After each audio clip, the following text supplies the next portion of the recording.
வாழ்க வையகம் வாழ்க வளமுடன். அனைவருக்கும் வணக்கம். டியர் ஃப்ரெண்ட்ஸ், இன்றைக்கி நம்மளுடைய ஃபார்மசி அப்டேட்டில் நாம் டிஸ்கஸ் பண்ணுற டாபிக் என்ன அப்படின்னா, நம்மளுடைய மாஸ்டர் ஆஃப் ஃபார்மசி ஸ்பெஷலைசேஷனில் ஃபார்மசூட்டிக்கல் ரெகுலேட்டரி அஃபேர்ஸ் எந்தெந்த இன்ஸ்டியூஷன்லாம் இருக்குது நம்மளுடைய Tamil Nadu doctor MGR medical university affiliation காலேஜஸில் அப்படிங்கிறத பற்றி ஃபுல் டீட்டெயில் பார்க்கலாம். அதாவது இப்போ வந்திருக்கக்கூடிய ஒரு நியூ ஸ்பெஷலைசேஷன், இப்போன்னு சொல்ல முடியாது, ஒரு 2-3 இயர்ஸ்க்கு முன்னாடியே அந்த பிரான்ச் ஸ்டார்ட் பண்ணியிருக்கிறாங்க. நிறைய இன்ஸ்டியூஷனில், நிறைய டீம்டு யூனிவர்சிட்டிஸில் master of pharmacy regulatory affairs அவைலபிளாக இருக்குது ஆல்ரெடி. ஸோ இப்போ நம்மளுடைய தமிழ்நாடு டாக்டர் எம்ஜிஆர் மெடிக்கல் யூனிவர்சிட்டியில் பார்த்தோன்னா, அதற்கு கீழே அஃபிலியேஷனாக இருக்கக்கூடிய காலேஜஸில் மொத்தம் 8 பிரான்ச் தான் எம்ஃபார்ம் இருக்குது. நம்ம ஏற்கனவே பார்த்துருந்தோம் இல்லையா? Pharmaceutics, pharmaceutical chemistry, pharmacology, pharmacognosy, pharmaceutical biotechnology, pharmaceutical analysis, pharmacy practice and pharmaceutical regulatory affairs. Okay, so இதில் நம்ம ஏற்கனவே பார்த்துருந்தோம் எப்படி நம்மளுடைய MPharm branches and institutions check பண்ணி பார்க்குறது அப்படிங்கிறத ப்ரீவியஸ் வீடியோவில் பார்த்துருந்தோம். நம்ம யூனிவர்சிட்டி வெப்சைட்லேயே போயிட்டு அஃபிலியேட்டட் இன்ஸ்டியூஷன் சொல்லி பார்த்தோம் அப்படின்னா, அதுலேயே ஒவ்வொரு பிரான்ச்சு, ஒவ்வொரு ஸ்பெஷலைசேஷன் எல்லாமே கொடுத்துருப்பாங்க. Department as well as institution name details ஃபுல்லாக கொடுத்துருப்பாங்க. அதில் தெரிஞ்சுக்கலாம். ஸோ நம்ம ஒவ்வொரு இன்ஃபர்மேஷன்லையும், ஒவ்வொரு வீடியோலையும் ஒவ்வொரு பிரான்ச் பற்றி பார்த்துட்ருக்கோம். ஸோ அந்த வகையில் இப்போ ரெகுலேட்டரி அஃபேர்ஸ் பார்க்கும்போது லாஸ்ட் அகாடமிக் இயர் வரைக்கும் இருந்த அப்டேட் படி பார்க்கும்போது எங்கே அவைலபிள் இருக்குன்னா, Annai JKK Sampoorani Ammal college of pharmacy,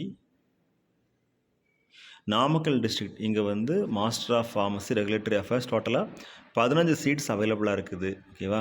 so இது ப்ரீவியஸ் இயர் அப்டேட். நமக்கு இந்த அகாடமிக் இயரில் ஏதாவது அப்டேட்ஸ் வரும்போது நமக்கு அஃபிஷியலாக directorate of medical education and research அவங்களோட நோட்டிஃபிகேஷன் மூலமாக நமக்கு இன்ஃபர்மேஷன் கிடைக்கும். அதுக்கப்புறம் நம்ம ஃபர்தராக அதை பற்றி டிஸ்கஸ் பண்ணி பார்க்கலாம். அட் த சேம் டைம் நம்ம எம்ஃபார்ம் கவுன்சிலிங் அட்டன் பண்ணுறதுக்கு முன்னாடி நம்மளுக்கு பிடித்தமான specialization as well as institutions இது எல்லாமே நம்ம ஒரு லிஸ்ட் மாதிரி ப்ரிப்பேர் பண்ணி வச்சுக்கிட்டோம் அப்படின்னா, கவுன்சிலிங்கில் ஃபஸ்ட்டு சாய்ஸ், செகண்ட் சாய்ஸ் அந்த மாதிரி சாய்ஸ் ஃபில்லிங் பண்ணுறதுக்கும், நம்ம என்ன இன்ஃபர்மேஷன் சாய்ஸ் ஃபில்லிங் பண்ணியிருக்கிறோமோ அதே இன்ஃபர்மேஷனை சாய்ஸ் லாக் பண்ணுறதுக்கும் நமக்கு ரொம்ப உதவிகரமாக இருக்கும். Okay friends, all the very best wishes for all success. Counselling date announce பண்ணதுக்கப்புறமா நாம் அதை பற்றி டிஸ்கஸ் பண்ணி பார்க்கலாம். அதற்கு முன்னாடி நம்மளுடைய நோட்டிஃபிகேஷன்லேயே கவுன்சிலிங் ப்ரொசீஜர் கொடுத்துருக்காங்க ஜென்ரலாக. ஸோ நமக்கு ஆஃப்லைன் கவுன்சிலிங்காக ஆன்லைன் கவுன்சிலிங்கான ஐடியா இல்லை இது வரைக்கும். ஸோ இது வரைக்கும் நோட்டிஃபிகேஷனில் கொடுத்த தகவல் படி பார்க்கும்போது ஆன்லைன் கவுன்சிலிங்காக இருக்கிறது தான் வாய்ப்புகள் இருக்கின்றன. எனிவே நமக்கு நோட்டிஃபிகேஷன் வந்ததுக்கப்புறம் தெரிஞ்சிடும் அது ஆன்லைனா இல்லை ஆஃப்லைனாங்கிறது. அதற்கப்புறம் டிஸ்கஸ் பண்ணிக்கலாம். சப்போஸ் ஆன்லைனாக இருந்தால் நம்ம என்னென்ன டாக்குமெண்ட்ஸ் ரெடியாக வச்சுருக்கணும், என்னென்ன இன்ஃபர்மேஷன்லாம் நம்ம அப்டேட் பண்ண வேண்டியிருக்கும் அப்படிங்கிறது தெரிஞ்சுக்கலாம். ஸோ குறிப்பாக நம்மளுடைய original certificates documents scan copy as well as அதனுடைய ஹார்ட் காப்பி கண்டிப்பாக தேவைப்படும். ஹார்ட் காப்பீஸ் எல்லாமே நம்ம காலேஜில் போயிட்டு அட்மிஷன் ப்ராசஸ் ஸ்டார்ட் பண்ணும்போது நமக்கு கட்டாயம் தேவைப்படும். சாஃப்ட் காப்பி மறுபடியும் அப்லோட் பண்ணியிருப்போம். ஸோ அந்த ரெண்டுமே நம்ம சப்மிட் பண்ண ஆல்ரெடி ஆன்லைனில் சப்மிட் பண்ண சாஃப்ட் காப்பியும் நம்ம அட்மிஷன் டைமில் சப்மிட் பண்ணக்கூடிய ஹார்ட் காப்பீஸ் ரெண்டுமே சிமிலராக இருக்கணும். அப்போ தான் சீட் நம்ம கன்ஃபார்ம் ஆகும். அதே மாதிரி நம்ம கவுன்சிலிங்காக வேண்டி ஒரு அமௌண்ட் ஃபீஸ் பே பண்ண சொல்லுவாங்க. I think 500 or 1000. It's not confirmed. நோட்டிஃபிகேஷனில் நமக்கு இன்ஃபர்மேஷன் வரும்போது நம்ம டிஸ்கஸ் பண்ணலாம் அதை பற்றி. அதே மாதிரி அட்மிஷன் ஃபீஸுமே ஜாயின் பண்ணும்போது கட்டுற மாதிரி இருக்கும்.